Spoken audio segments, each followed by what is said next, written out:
Hello, and welcome to part two of climbing the puzzle streak ladder. So, we've gone through our general process that we're going to follow throughout the entirety of the series, and going to start the first puzzle. I think I'll do five puzzles per video, um, at least maybe in the beginning. As the puzzles get harder, we'll limit them a bit more, but I think we're good to go with five puzzles a day for now. So, yes, let's begin. In this first puzzle, um, immediately, I see that we are actually down an exchange, I believe. So we have a knight for one of the rooks. That's not a horribly bad material imbalance.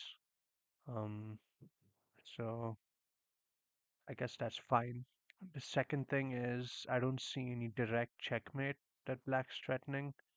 So that gives us a clue to it gives us a clue to consider that we have time in the position. We don't really have to do anything immediately. Looking at our forcing moves, just intuitively, I see that this queen is in prime position, um, kind of patrolling this rank very close to the black king.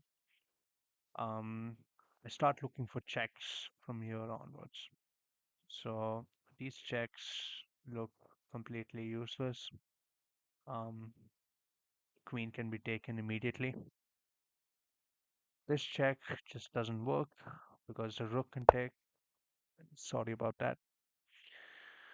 The really the only reasonable check would be to actually take the bishop, and it kind of solves itself because once you see queen takes bishop on g7, um, you'll notice that king is actually checkmated. The queen being supported by the dark square bishop. So let's go ahead and play that. Okay, so here we're down like at least quite a bit of material. We're down two bishops, bishop pair, and um, we're actually up two pawns. So I guess it's not that bad. Um, I don't see any direct threats on our king just yet, so I don't really think that we need to force checkmate, or it's at least it's not the need of the hour right now. So going on to the forcing moves, really the only reasonable check that I would see here would be to take the bishop. Um, it also might be useful to go back the previous move and see what white took. So since he took our knight on f4, that gives us uh, the clue that we need to recapture back on f4. Um, so we could do that, and I guess once we do that, you're going to get the option of basically deciding on what your next move should be right here. We don't really see any reasonable checks with the rook because the bishop can just take, and queen h2 check is just nonsense because the king can recapture back immediately. Really, the only other check we should be considering is taking the rook and giving check on this last rank. Once we take the rook, the king is going to be forced to move again, um, or not really forced. He can block with the queen and bishop as well. But looking at the material imbalance after that, we're actually up the exchange, and we would be up a pawn as well. So that seems good enough for me. I can just do that.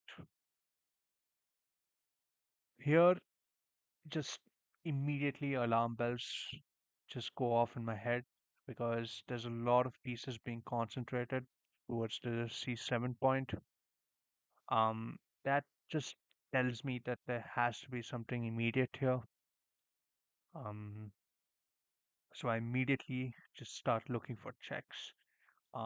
This one might catch your eye, queen e4 check, given that it centralizes the queen somewhat, but you also should notice that the knight can take or the rook can take, so it doesn't really lead us anywhere. Really, the only other reasonable check I find is queen here, queen to h1 check, and just by looking at it further, you'll see that it's checkmate. The king being hemmed in by his rook and queen over here. So we can just go ahead with that. Okay, so with down a full rook here, um, that just gives me the clue that it has to be something immediate because I also see that um, white is ready to give checkmate on h7. So that points me towards the direction of giving a check. I don't really have time to say play rook to f2 because that doesn't really come with tempo and white can immediately end the game. Looking at the reasonable checks then, um, this one and this one obviously don't make sense. Um, we could play queen here and that looks promising because the king actually is blocked off by his rook and pawn here. So his rook is going to be forced to block on this square. A lot a lot of the themes on these early puzzles are like back rank related. So once I play queen d5 check and the rook blocks on g2, um, I should see, or at least like I should notice that the rook has actually left the back rank. This gives us the opportunity to play our own rook to the back rank because you also might notice that once we play queen d5 and rook g2 is played, we don't have the opportunity to bring our queen to the back rank. Thus, by the process of elimination, it has to be rook to f1 checkmate. So let's go ahead and do that. Okay, this one is interesting. Um, there's a knight that's taken a pawn, that's taken a bishop, excuse me, on this square. Um, our first instinct might be just to recapture, and I really don't think recapturing is that bad. I mean, it could get dodgy after knight to e4 check, but im- the entire point of following the process is that we look at the forcing moves first. Um, I would say white kind of is in danger a little bit over here because, like, the knight's kind of close to the king and he can actually bring the knight back or bring the other knight in to support it. Um, so I would immediately just start looking at checks here. Um, this one just doesn't make sense. The king can recapture back.